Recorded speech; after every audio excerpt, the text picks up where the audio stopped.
Dapat magkita-kita tayo doon sa ating bayan.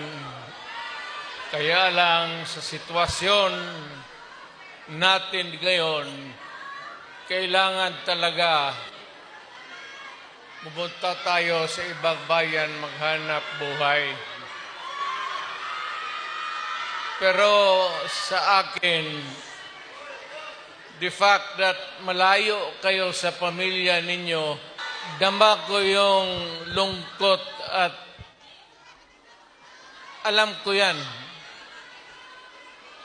Kasi ganoon rin ako noon. Almost 3 years sa labas ako nagtatrabaho. Well, nagtitraining para sa connection ko sa pagka-abogado. Kaya OFW, yan ang pinakamasarap na magkikinig ako. OFW, mabuhay kayong lahat.